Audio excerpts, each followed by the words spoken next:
नमस्कार, मैं हूं विवेक पांडे और मध्य प्रदेश की बड़ी बहस में आपका स्वागत है। आज का मुद्दा देशव्यापी है। बरसाना में संतों ने महापंचायत की और इस महापंचायत के केंद्र में यानी कि सेंटर पॉइंट में मध्य प्रदेश के सीहोर से आने वाले पंडित प्रदीप मिश्रा और मथुरा वाले प्रेमानंद महाराज रहे, जिनके रील्स और वीडियो आप भी सोशल मीडिया पर खूब देखते होंगे। यूपी के मथुरा के बरसाना की बात है। यहाँ पर साधु संत धर्माचार्य और ब्रजवासी एकजुट होते हैं। क्यों एकजुट होते हैं ये भी सुन लीजिए। राधा रानी पर प्रदीप मिश्रा ने जो बयान दिया है उसे लेकर आज एक महापंचायत वहां पर होती है और 7 संगठन से जुड़े लोग बरसाना के महापंचायत में शामिल होते हैं और ब्रज के धर्माचार्यों ने पंडित प्रदीप मिश्रा को शास्त्रार्थ करने की खुली चुनौती इसी महापंचायत से दे डाली। महापंचायत के मंच पर कई संतों का समागम भी देखने को मिला। पंडित प्रदीप मिश्रा के खिलाफ महापंचायत ने कई फैसले भी लिए।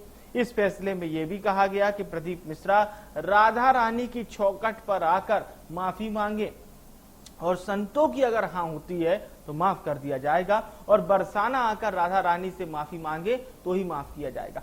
अगर प्रदीप मिश्रा माफी मांगने के तरीके से नहीं आते हैं तो बरसाना लाडली मंदिर में कभी प्रवेश उनको नहीं करने दिया जाएगा। ये महापंचायत का फैसला है। पंडित प्रदीप मिश्रा के खिलाफ 1 हफ्ते के अंदर एफआईआर दर्ज करने की भी मांग की गई है और अगर ऐसा नहीं होता है तो साधु संत एसएसपी और डीएम का कार्यालय का घेराव करेंगे। बरसाना के मान मंदिर में पद्मश्री संत रमेश बाबा की अध्यक्षता में ये महापंचायत हुई, जिसकी हम आपको जानकारी दे रहे हैं। और इस मंच पर प्रमुख संत भी थे। मैं एक एक करके सबके नाम आपको बता देता हूं। इन संत में सबसे पहले अगर हम बात करें तो गोपेश बाबा थे, रमेश बाबा थे और पुष्टि मार्गीय संप्रदाय के पंकज बाबा थे। बांके बिहारी मंदिर के आनंद वल्लभ गोस्वामी थे। प्रबंधक मुनीश थे। श्री कृष्ण जन्म स्थान मंदिर के गोपेश्वर नाथ चतुर्वेदी थे। बलदेव मंदिर के राम कटोर पांडे थे। नंदगांव मंदिर के सुशील गोस्वामी थे। तो बरसाना के मंदिर से प्रवीण गोस्वामी, किशोरी श्याम गोस्वामी, संत आदित्यनाथ महाराज और कई धर्माचार्य भी यहाँ पर मौजूद थे। इस महापंचायत के दौरान सेवायत हरि मोहन गोस्वामी ने कहा कि कुछ लोग इसे बचाने के लिए, किसे बचाने के लिए, पंडित प्रदीप मिश्रा को बचाने के लिए कुछ लोग फोन कर दबाव बना रहे हैं। साथ ही नंद बाबा मंदिर के सेवायत गोस्वामी ने पंडित प्रदीप मिश्रा को ललकार दिया और यह भी कहा कि अगर माफी नहीं मांगी तो सीहोर जाना पड़ा तो भी हम जाएंगे। प्रधानमंत्री ही क्यों ना इनके लिए फोन कर दें, हम छोड़ने वाले नहीं हैं। उसके पहले ही पंडित प्रदीप मिश्रा ने कुबेरेश्वर धाम पर आकर शास्त्रार्थ करने का आमंत्रण भी दे दिया। देशवासियों को इस बात की जानकारी है कि मध्य प्रदेश के सीहोर में कुबेरेश्वर धाम है और यहाँ के पंडित प्रदीप मिश्रा पहली बार तब चर्चा में आ गए जब रुद्राक्ष के लिए देश के कोने कोने से लोग कुबेरेश्वर धाम पहुंचे थे। पंडित प्रदीप मिश्रा की ख्याति तो रुद्राक्ष से मिली, पर कथावाचन के दौरान कुछ उनके जो विवादित बयान है वो सोशल मीडिया पर छाए रहते हैं, सुर्खियों में बने रहते हैं। और आज बरसाना में जो महापंचायत हुई उसमें पद्मश्री रमेश बाबा के गहवर वन क्षेत्र मान मंदिर के रास मंडप पर आयोजित हुई थी और इसी के जरिए मान मंदिर सेवा संस्थान, ब्रज तीर्थ देवालय न्यास, धर्म रक्षा संघ, ब्राह्मण सेवा संघ, तीर्थ पुरोहित समाज, गौ रक्षक दल, यमुना भक्त, ब्रजवासी इस महापंचायत में शामिल हुए। इसीलिए इसको नाम दिया गया महापंचायत। अब वापस से आइए मध्य प्रदेश के टॉपिक पर। मध्य प्रदेश के विदिशा में कथावाचक प्रदीप मिश्रा के अमर्यादित टिप्पणी पर जन आक्रोश देखने को मिला। सर्व समाज के बैनर तले मुख्यमंत्री के नाम एक ज्ञापन भी सौंपा गया। राधा रानी और गोस्वामी तुलसीदास पर अभद्र टिप्पणी करने का लोग विरोध कर रहे हैं। देश के करोड़ों लोगों की भावनाओं को ठेस पहुंचाने की बात कही गई। पंडित प्रदीप मिश्रा के खिलाफ कड़ी कार्रवाई की मांग भी की गई। अब आप इतनी जानकारी के बाद वो बयान सुनिए जिसको लेकर मध्य प्रदेश और उत्तर प्रदेश के 2 संतों के बीच हो सकता है कि आने वाले समय में शास्त्रार्थ हो। लेकिन ये जो पूरा विवाद चल रहा है इसका कारण क्या है, इसका मूल क्या है, आप बयान में सुनिए। बोलने के लिए बहुत होश से बोलना, जहां श्री कृष्ण महावर रचते हैं वो हमारी श्री जी हैं। अभी तुम किस राधा की बात करता है? अभी जाना कहां राधा को? राधा को जान जाएगा तो आंसुओं से वार्ता होती है, वाणी से मूक हो जाती। कौन रस बाढ़े जहां बोली बोई भारी। राधा रानी के चरणों में आकर दंडवत कर लूं। आप बोलो, जितने दिन तक राधा रानी के चरणों में पड़ा रहूं, मेरी माँ है वो, उससे मेरा बैर नहीं है। जो कुछ बोलूंगा प्रमाण से बोलूंगा, बिना प्रमाण के कुछ नहीं बोलूंगा। और जिस जिस महाराज को प्रमाण चाहिए, कुबेरेश्वर धाम खुला पड़ा है, आ जाओ और प्रमाण लेकर जाओ।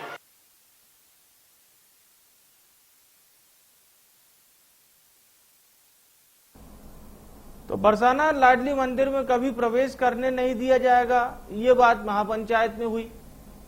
पंडित प्रदीप मिश्रा, जिनके लाखों की संख्या में फॉलोअर हैं, उनकी कथा सुनने के लिए भक्त बहुत बड़ी संख्या में जुटते हैं।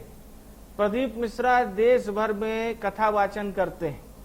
प्रदीप मिश्रा जब कुबेरेश्वर धाम में रुद्राक्ष बांटते हैं, जब रुद्राक्ष का वितरण होता है, तो बहुत बड़ी भीड़ भी वहां लगती है।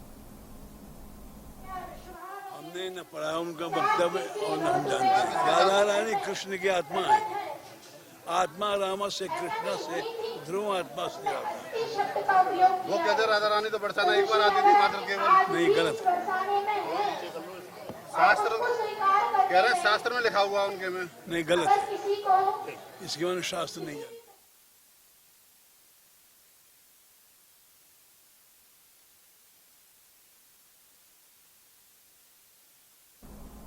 तो आज पंडित प्रदीप मिश्रा को लेकर ये महापंचायत हुई।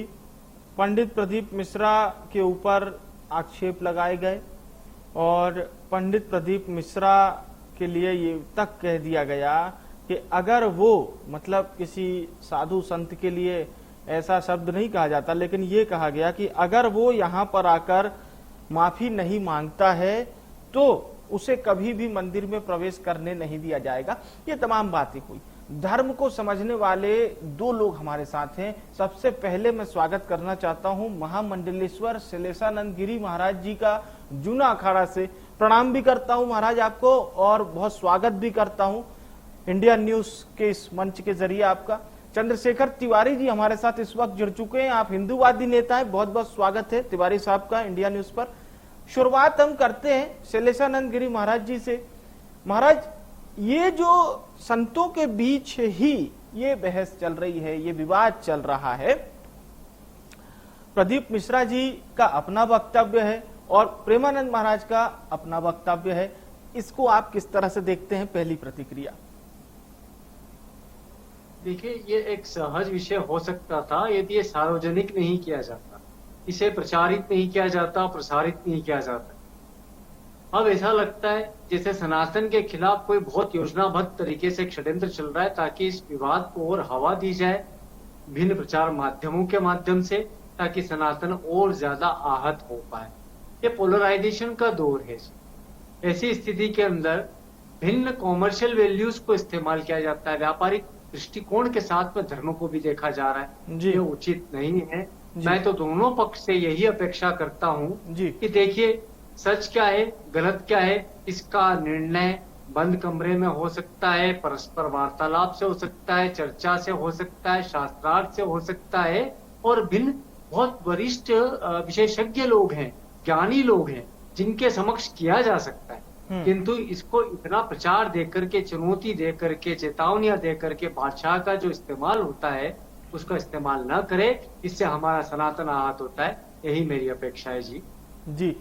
चंद्रशेखर जी भी हमारे साथ हैं। चंद्रशेखर जी, क्या आपको भी लगता है कि ये जो वक्तव्य चल रहा है ये किसी षड्यंत्र का एक घटक है, और या इस तरह के वक्तव्यों से सनातन धर्म कहीं ना कहीं एक चोट पड़ती है? क्योंकि जब बाहरी लोग देखेंगे कि भाई आपके धर्म में ही इस तरह के वाद विवाद चल रहे हैं, तो फिर इसका विश्वास कौन करेगा? पहले विवेक जी, महाराज जी बैठे, उनके श्री चरणों में प्रणाम करता हूँ। और महाराज जी ने बात तो ठीक कही, लेकिन महाराज जी एक और बात है कि प्रदीप मिश्रा जी ने एक बहुत अच्छा कार्य किया है कि कम से कम शिव मंदिरों को जागृत किया। लेकिन पंडित प्रदीप मिश्रा जी जो है वो कथावाचक हैं और वृंदावन के लोग जो है वो संत लोग हैं। जो कि राधा रानी में अपने प्राण को बसा हुआ समझते हैं कि राधा रानी उनके प्राण हैं। जिस प्रकार भगवान कृष्ण के बिगर राधा अधूरी है और राधा के बिगर भगवान कृष्ण अधूरे हैं, उनके प्रति अगर इस प्रकार का वक्तव्य देंगे तो स्वाभाविक है जो उनके अनुयायी हैं उनके दिल को ठोस पहुंची है। और प्रदीप मिश्रा जी पहले तो ये कह रहे थे कि अगर कोई मुझे बुलाएगा तो मैं दंडवत करता हुआ पहुंच जाऊंगा, तो आज महापंचायत थी, उनको आमंत्रण दिया गया था। मुझे लगता है कि महाराज जी को पंडित प्रदीप मिश्रा जी को उपस्थित हो जाना था और इसका पटाक्षेप हो जाता। सनातन धर्म को तो हर आदमी जो है तोड़ने का प्रयास करता है, लेकिन सनातन धर्म में ही कुछ इस प्रकार के कृत्य भी नहीं होना चाहिए। महाराज जी आपके चरणों में प्रणाम करते हुए एक बात कहना चाहूंगा कि जब हिंदुस्तान में ड्रेस कोड की बात हुई तो मतलब सबसे पहले मैं भी एक मंदिर का संचालन करता हूं आपके आशीर्वाद से, और उस मंदिर में हमने सबसे पहला बोर्ड लगाया था कि यहाँ पर जो है आधे पैंट पहन के कैपरी और बरमुडा पहनकर बच्चे बच्चियां कोई प्रवेश नहीं करेंगे, क्योंकि ये कोई पिकनिक स्पॉट नहीं है। तो पूज्य प्रदीप मिश्रा जी ने हमें कहा था कि कुछ धूर्त और पाखंडी लोग इस प्रकार का कृत्य करना है जिससे कि जो है लोग मंदिरों में आना जो छोड़ देंगे। अब एक बात बताइए, मैं स्वयं ब्राह्मण भी हूँ और एक मंदिर का संचालन करता हूँ, साथ में सनातन धर्म का अनुयायी हूँ। मुझ जैसे लोगों को पाखंडी और धूर्त लोग कहना क्या उचित समझते हैं आप? और उस समय भी मैंने इनके चैनलों के माध्यम से वो बात अपनी वहां तक पहुंचाई, बाद में उसके लिए माफी मांगी और उन्होंने कहा कि नहीं ऐसा ही होना चाहिए और वो होना चाहिए। तो किसी भी बात को अगर तोल मोल के बोला जाए, आपके हजारों लाखों अनुयायी हैं, आपके फॉलोअर हैं, देश आपको सुनता है, आपके कई अनुसार बातों को स्वीकार कर रहा है। आप कह रहे हैं कि जल में तिल्ली डालकर और शंकर जी पे चढ़ा दीजिए, तो वो उनके ऊपर चढ़ा दी जा रही है। आप जैसा बोल रहे हैं वैसा महिलाएं और पुरुष सब कर रहे हैं। आप कह रहे हैं एक लोटा जल हर समस्या का हल, तो भगवान शिव के ऊपर लोटे ही लोटे जल चढ़ने लगे। बहुत सारी ऐसी बातें जिसको कि सनातन धर्मी स्वीकार कर रहे हैं। तो आपको ये भी विचार करना चाहिए विवेक जी, प्रदीप मिश्रा जी को, कि हम किस बात को कह रहे हैं, इससे कहीं सनातन धर्म में कहीं दोफाड़ तो नहीं हो रहा। जो शिव को मानने वाले हैं वो तो आपकी बात मान रहे हैं, लेकिन जो माँ राधा को और कृष्ण को मानने वाले हैं वो लोग आपके विरोध में क्यों खड़े हुए? मुझे बताइए। मेरी भी 53 वर्ष की आयु हो गई, हमने तो कभी नहीं सुना कि अनय घोष जी के साथ राधा जी का विवाह हुआ। हमें तो यही मालूम है बरसाने में उनका जन्म हुआ है, और वो कह रहे हैं कि क्या कहते हैं वर्ष में एक बार जहां जाए वो बरसाना, वहां पर राधा जी का जन्म नहीं हुआ। वहां पर उनके पिताजी जो है वो करते थे, और वहां जो है राधा जी साल में एक बार जाती थी। लेकिन आज भी बरसाने की होली फेमस है और बरसाना जो है माँ राधा का घर गिना जाता है। तो मेरा यही निवेदन है कि सनातन धर्मियों को, आपने महाराज जी ठीक बात कही, लेकिन इस पर जो कथावाचक है उनको अगर कुछ जानकारियां कम है अगर, तो मेरा निवेदन यही है कि जो आप जैसे पूज्य हमारे संत महात्मा है जो समाज की अगुवाई करते हैं, महामंडलेश्वर है, आप लोग हैं या बड़े बड़े जो संत हैं, उनसे आपको राय लेकर और फिर वक्तव्य को देना चाहिए। जी महाराज, मैं एक सवाल जरूर आपसे पूछना चाहता हूं। वैसे हमारी मध्य प्रदेश की धरा के 2 कथावाचक, जिसमें हमारे धीरेन्द्र कृष्ण शास्त्री जी हैं और पंडित प्रदीप मिश्रा जी हैं, जिनके करोड़ों अनुयायी हैं। ये देश भर में जहां भी कथा वाचन करते हैं तो आपने भी देखा होगा पंडाल छोटा पड़ जाता है, लेकिन लोग खूब आते हैं सुनने, चाहे भीषण गर्मी हो, और कई बार तो गर्मी के चलते कथा भी स्थगित करनी पड़ी। अब मैं ये भूमिका क्यों बना रहा हूं ये भी आपको बताऊंगा। उसके बावजूद अब पंडित प्रदीप मिश्रा जी का ये बयान, इसका विरोध हो रहा है, और आज जो महापंचायत हुई उसमें सर्वस्व विरोध हुआ, लेकिन मिश्रा जी अभी भी अपनी बात पर अड़े हैं और वो ये कह रहे हैं कि वो शास्त्रार्थ के लिए भी तैयार हैं, आमंत्रण भी उन्होंने दे दिया है। तो दोनों चीज किस तरह से आप देख रहे हैं? एक तो एक बड़ी संख्या में फॉलोवर होना, फॉलोवर मतलब कि जो अनुयायी हैं जो आपको सुनने आते हैं। देखिए, मैंने प्रथम पंक्ति के अंदर ही आपको स्पष्ट करा कि आजकल प्रत्येक विषय वस्तु जो है वो प्रबंधकीय दृष्टिकोण से है।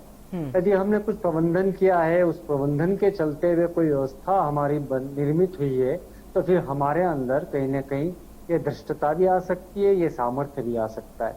कि हम चुनौती दे सके। सवाल ये नहीं है कि कौन सही है कौन गलत है। मेरा एक सीधा सा विषय शुरू से रहा है कि जिस प्रकार से आदि गुरु शंकराचार्य के समय पे शास्त्रार्थ परंपराएं थी, जिस प्रकार से हमारे अखाड़ों के अंदर एक अनुशासनात्मक अखाड़ा परिषद होता है, हमारे यहाँ पे रमता पंच होता है, और एक जिसे कह सकते हैं केंद्रित नियंत्रण एक अथॉरिटी होती है, रेगुलेटरी एक अथॉरिटी होती है।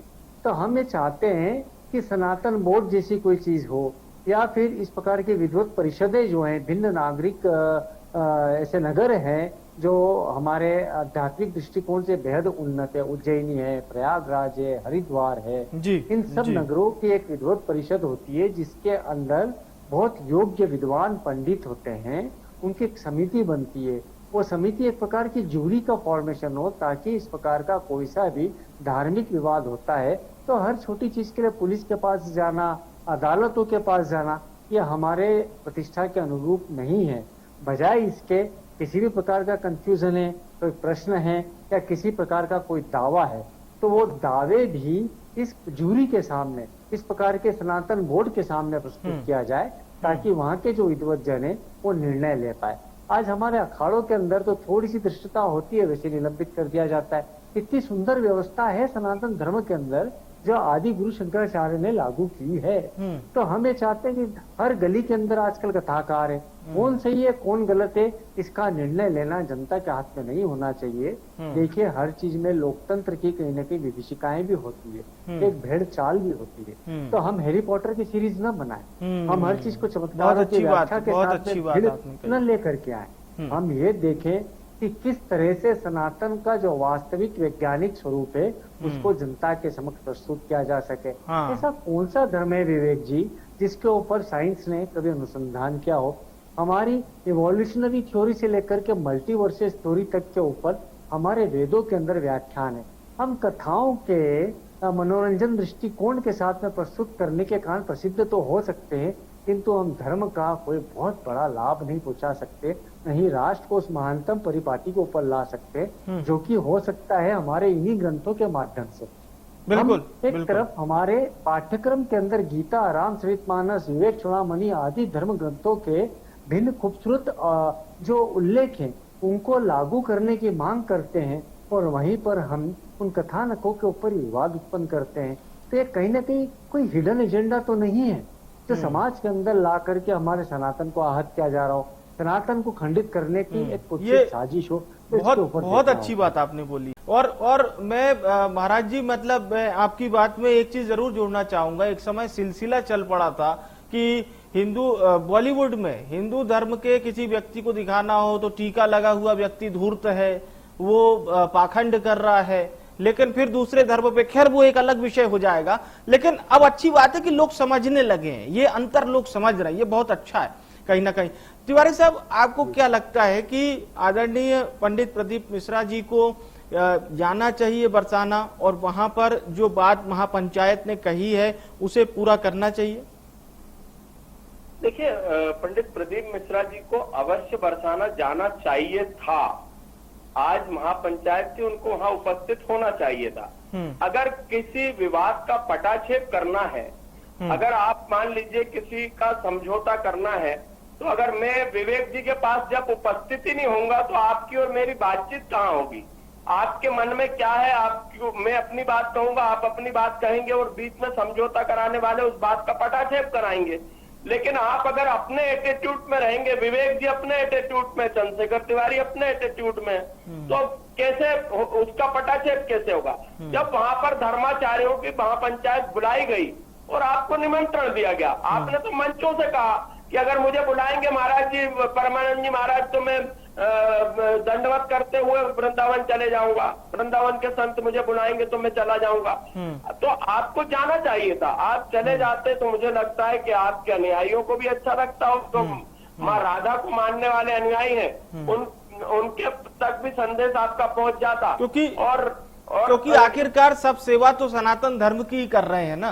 बिल्कुल बिल्कुल। देखिए, सेवा सब कर रहे हैं, अंतर इतना है कि उन्होंने जो है अपना सर्वस्व त्याग कर संत स्वरूप धारण किया है। जैसे महाराज जी आपके सामने बैठे हुए, इन्होंने सब कुछ अपना सर्वस्व त्याग दिया है। और पूज्य प्रदीप मिश्रा जी जो है वो कथावाचक है। कथावाचक होने के नाते उनकी जो है वो अगर अपन कहें एक साधारण भाषा में कैटेगरी, तो वो संतों की कैटेगरी में नहीं आते। वो कथावाचक है, प्रवचन करता है, उनको संतों के आगे नतमस्तक होना चाहिए। जैसे मैंने आपकी डिबेट में मैंने हिस्सा लिया, लेकिन मेरे सामने अगर महात्मा बैठे हैं, पूज्य महाराज जी बैठे, तो मैंने उनको दंडवत प्रणाम करके यहाँ से और पहले उनका जो है सम्मान किया और उनका आशीर्वाद ग्रहण किया। ये सनातन धर्मियों की परंपरा है, तो ये परंपरा का निर्वहन उन्हें करना चाहिए था। और अगर वो जाते तो ऐसा नहीं है कि वहां पर कोई उनके साथ बदसलूकी होती। जब आपको महापंचायत में आमंत्रित किया गया था तो आपको जाना चाहिए था। अगर आप उचित है तो अपने तर्क आप वहां पर देते, तर्क का वितर्क होता और वो अपनी बात कहते, आप अपनी बात कहते, उसके बाद जो भी बात निकल के आती दुनिया देखती, हम लोग भी देखते। आज कम से कम इस विषय पर हम लोगों को यहाँ पर डिबेट पे बैठना तो नहीं पड़ता, लेकिन प्रदीप मिश्रा जी ने नहीं जाकर उचित नहीं किया, उन्हें जाना चाहिए था। चलिए अब हम देखेंगे आगे की राह कैसे होती है। महामंडलेश्वर शैलेशानंद जी, बहुत बहुत शुक्रिया इंडिया न्यूज के साथ बातचीत करने के लिए। तिवारी साहब, आपका भी बहुत बहुत धन्यवाद। आज की बड़ी बहस का हमारा विषय था पंडित प्रदीप मिश्रा का दिया वो बयान, जिसके बाद प्रेमानंद महाराज ने उस बयान पर पलटवार किया और आज मथुरा में महापंचायत भी हुई। ये तमाम जानकारी हमने आपको इस डिबेट के जरिए दी। अब समझिए कि स्थिति परिस्थिति बनी क्या हुई है। अगर वो शास्त्रार्थ के लिए पंडित प्रदीप मिश्रा जी आमंत्रित कर रहे हैं कि मैं शास्त्रार्थ के लिए भी तैयार हूं, मुझे ये जो ज्ञान मिला था मेरे गुरु से मिला था और मैं इसके लिए शास्त्रार्थ के लिए तैयार हूं, सबसे बड़ा सवाल ये उठता है कि क्या शास्त्रार्थ के लिए मथुरा से वाकई में बरसाने से कोई कुबेरेश्वर धाम